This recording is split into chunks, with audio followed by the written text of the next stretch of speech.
Emiten migas milik grup Bakri ini berhasil meraih kenaikan penjualan bersih hingga 18%. Penjualan bersih perseroan naik menjadi 239 juta dolar Amerika Serikat.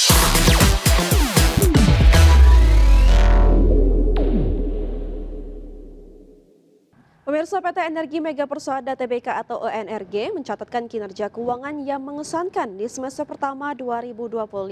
Ya, emiten migas milik grup Bakri ini berhasil meraih kenaikan penjualan bersih hingga 18%. PT Energi Mega Persada Tbk mencatatkan kinerja keuangan yang mengesankan di semester pertama 2025. Emiten migas milik grup Bakri ini berhasil meraih kenaikan penjualan bersih hingga 18%. Penjualan bersih perseroan naik menjadi 239 juta dolar Amerika Serikat pada semester 1 2025, seiring EBITDA yang melejit 25% menjadi 149 juta dolar dan laba bersih turut terangkat 7% atau setara 35 juta dolar. Wakil Direktur Utama dan CFO PT Energi Mega Persada Tbk, Eduardus Ardianto menjelaskan, lonjakan ini didorong produksi minyak yang naik 9% serta harga jual gas yang meningkat 8%.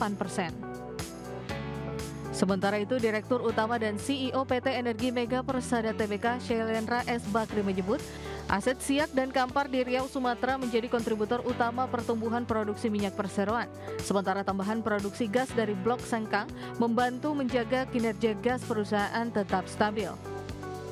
Kedepannya perseroan akan terus melanjutkan program eksplorasi dan pengembangan sepanjang semester 2 2025.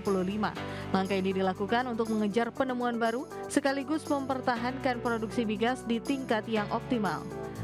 Berbagai sumber IDX Channel.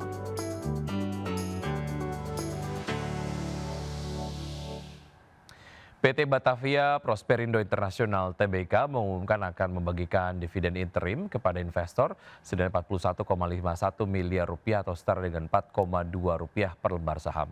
Ya, Corporate Secretary PT Batavia Prosperindo International Tbk, Kamal mengungkapkan pembagian dividen tersebut telah sesuai dengan keputusan direksi dan telah disetujui Dewan Komisaris Perseroan pada 28 Agustus 2025.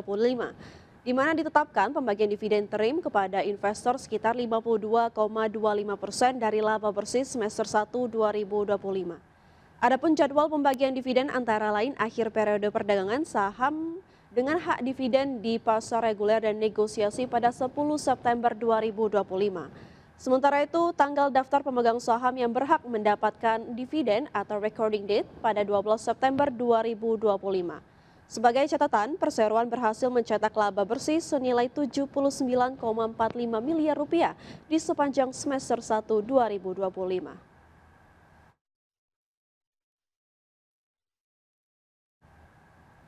PT Citra Nusantara Gemilang Tbk atau CGAS melakukan groundbreaking proyek Liquefied Natural Gas atau LNG Station di Tanjung Pakis, Karawang, Jawa Barat pada 30 Agustus 2025. Ya, fasilitas ini ditargetkan rampung pada kuartal 4 tahun 2026.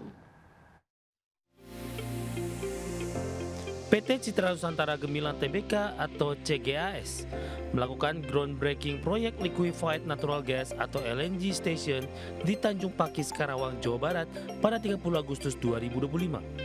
Fasilitas ini ditargetkan rampung pada kuartal 4 tahun 2026.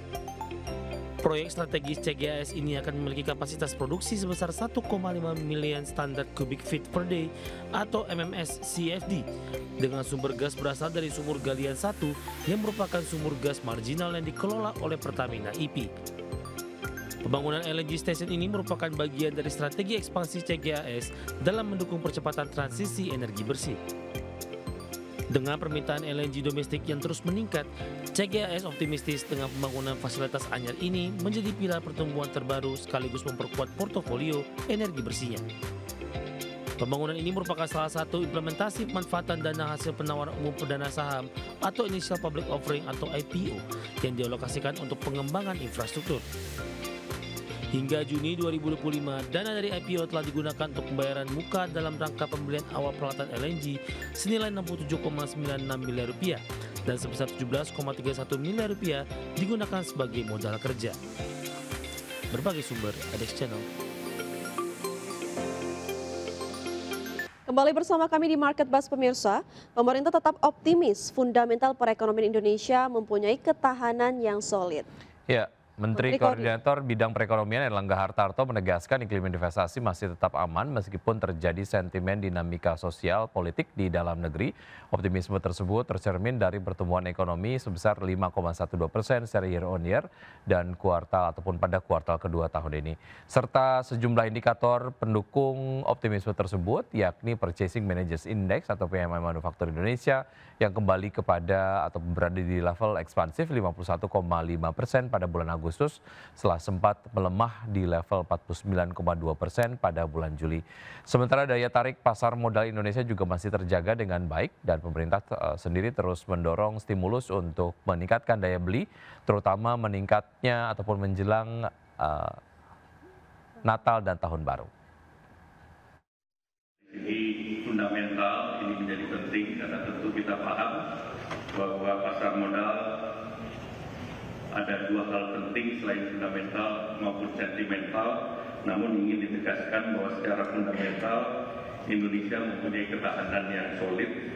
Kinerja kuartal kedua mencatat pertumbuhan 5,12% secara year on year dan dengan indikator utama seperti hari ini kita monitor PMI, Purchase Manager Index Manufactur, ini sudah balik di atas 50%.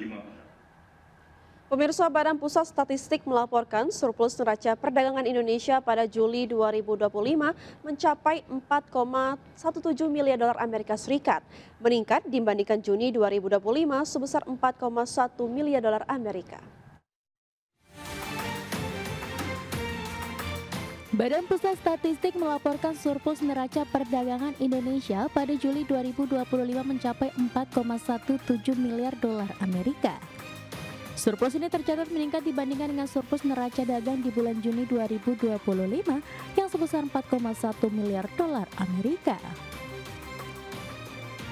Hingga Juli 2025, Indonesia sudah mencatatkan surplus neraca perdagangan selama 63 bulan berturut-turut sejak Mei 2020. Surplus pada Juli 2025 ini lebih ditopang oleh surplus pada komoditas non-minyak dan gas. Adapun surplus non-migas pada Juli 2025 mencapai 5,75 miliar dolar Amerika atau naik dari bulan sebelumnya mencapai 5,22 miliar dolar Amerika dengan komoditas penyumbang surplus utama adalah lemak dan minyak hewani atau nabati atau HS15, bahan bakar mineral atau HS27, serta besi dan baja atau HS72. Sementara itu neraca perdagangan dari komoditas migas mencatatkan defisit sebesar 1,58 miliar dolar Amerika atau defisit melebar dari bulan sebelumnya sebesar 1,11 miliar dolar Amerika. Adapun komoditas penyumbang defisit komoditas migas adalah hasil minyak dan minyak mentah.